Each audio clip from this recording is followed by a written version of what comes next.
según la propia OIT, tenemos un 7% de trabajadores sindicalizados. Miren qué bajo. Muy bajo. Pero el nivel de trabajadores y trabajadoras que están con contrato colectivo llega al 1%. Es mucho menos. Y la contratación colectiva es una forma de redistribución de la riqueza también para el trabajador. Entonces vemos por qué los trabajadores y trabajadoras viven mejor en Brasil, en Uruguay, en Argentina, que en Paraguay, que en Chile, que en Colombia, y que en los países de América Central. Y fortalece sus sindicatos también, por supuesto. Claro, claro. Y yo creo, Pedro, que nosotros como paraguayos debemos pensar en la realidad de nuestro país. ¿Por qué nosotros no nos parecemos a los países que están al lado nuestro? Porque lo lógico sería que nosotros nos pareciéramos más a Uruguay, a Brasil o a Argentina en cuanto a derechos de los trabajadores, en cuanto a economía, etcétera, etcétera. Nosotros no nos parecemos. Nosotros nos parecemos más a un país centroamericano. Yo suelo decir que Paraguay es un país centroamericano ubicado en el cono sur de América. Porque nos parecemos más a los guatemaltecos, a los hondureños, etcétera, donde también los derechos de los trabajadores son escamoteados, donde la democracia es endeble, donde los derechos de la gente no son respetados, etcétera, etcétera. Nos parecemos más a esos países que a nuestros propios vecinos. Y por eso es que la integración es muy interesante, un proceso muy interesante, porque la integración no debe ser solamente comercial, debe ser también política, debe ser cultural, debe ser económica, debe ser social. Entre paréntesis, hablando de esta cuestión de la integración social, en el Mercosur nosotros tenemos ya el primer trabajador paraguayo jubilado, y es el primer trabajador del Mercosur que está cobrando su jubilación en Uruguay. Y a eso quiero decir que también hay tratados con Iberoamérica, y hay un convenio iberoamericano de seguridad social, que quiere decir que si un trabajador de cualquier país de América Latina fue a trabajar a España o a Portugal, se puede sumar sus años de servicio y cobrar su jubilación estando en España o en Portugal, o habiendo vuelto a su país de origen, y por eso es necesario que nuestros países ratifiquen ese convenio sobre seguridad social, convenio iberoamericano sobre seguridad social se llama. Y también es necesario que tomemos en cuenta esta estrategia iberoamericana de salud y seguridad en el trabajo. ¿Saben cuántas personas mueren en América Latina por año con el tema de los accidentes de trabajo? 234.000 personas. Esto fuera de enfermedades profesionales, estamos hablando solamente de accidentes de trabajo. Y cuando subió el gobierno de Lugo, yo le decía a la gente del Ministerio de Salud, ninguna política de salud pública es completa si no tomamos en cuenta la cuestión de la salud y la seguridad en el trabajo. Así es. Y también le decía eso a la gente del IPS. Yo no sé qué hicieron después, parece que no hicieron mucho, porque el tema de los accidentes de trabajo continúan en este país, así como en muchos de Latinoamérica, siendo la principal causa de muerte de trabajadores y trabajadoras. ¿Y por qué? Porque los empresarios, para gastar menos, para ahorrar dinero a expensas de los trabajadores, se olvidan o se niegan a implementar las medidas de seguridad en sus propias empresas. Total, si el trabajador pierde un dedo, una mano, un brazo, o si pierde la vida, para eso está IPS, para indemnizarle al trabajador. Y eso es totalmente equivocado, porque un dedo, una mano, un riñón, un pulmón no tienen precio. Claro. No tienen precio. La vida. Lo cual nos lleva a otro mensaje a los trabajadores y trabajadoras. Muchas veces acá nos dicen los trabajadores y trabajadoras, yo quiero cobrar más porque mi trabajo es insalubre. Es decir, que estamos vendiendo nuestros órganos. Le estamos poniendo un precio más caro a nuestro trabajo, exponiendo nuestros órganos. Y nuestros órganos, nuestra vida, nuestra salud no tienen precio.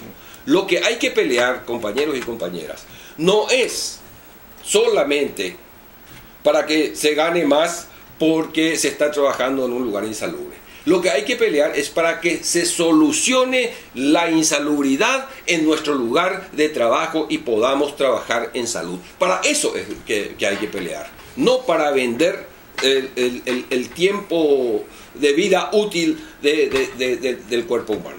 Bien, también queremos consultarle a nuestro amigo, compañero Víctor Báez Mosquera, un poco cómo está observando este proceso de cambio en nuestro país, la República del Paraguay. Bueno, falta ya 2 años para que vuelva a haber elecciones generales.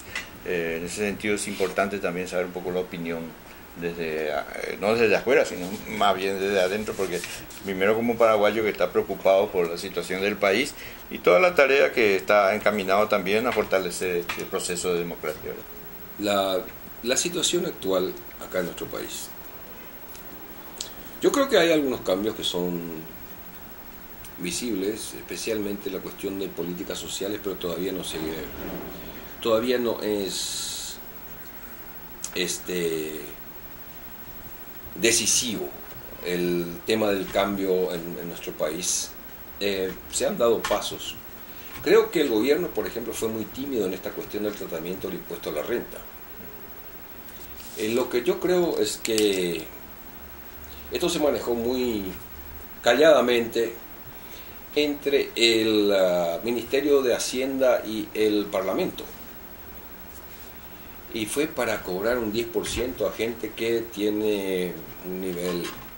Pero hay que ver un poco, ¿por qué a los bancos, cuando yo era trabajador bancario, cuando estaba trabajando en los bancos pagaban 30% de impuestos a la renta. Hoy pagan el 10%.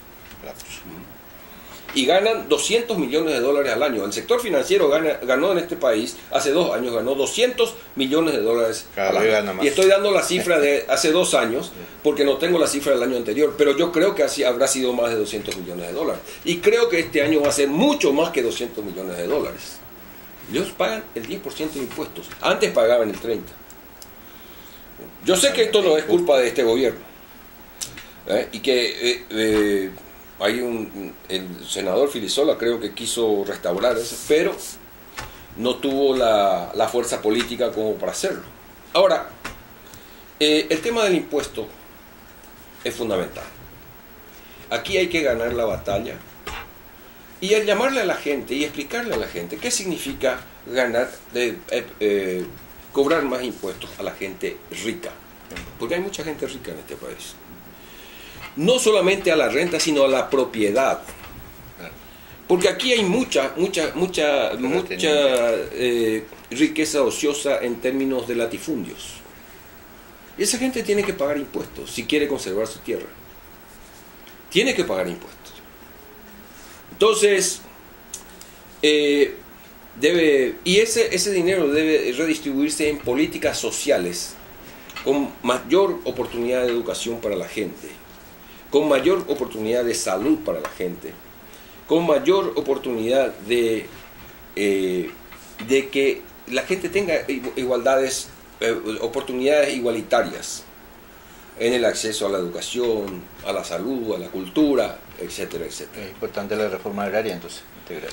Desde luego, fundamental. Muchos dicen que el tema de la reforma agraria es una reivindicación socialista. No, señores, esa es una reivindicación liberal. Los liberales hicieron en Europa la reforma agraria. La democratización de la propiedad es un concepto que viene antes, es un concepto antes de Marx incluso, que es un concepto de Rousseau, es rousseauiano ese concepto.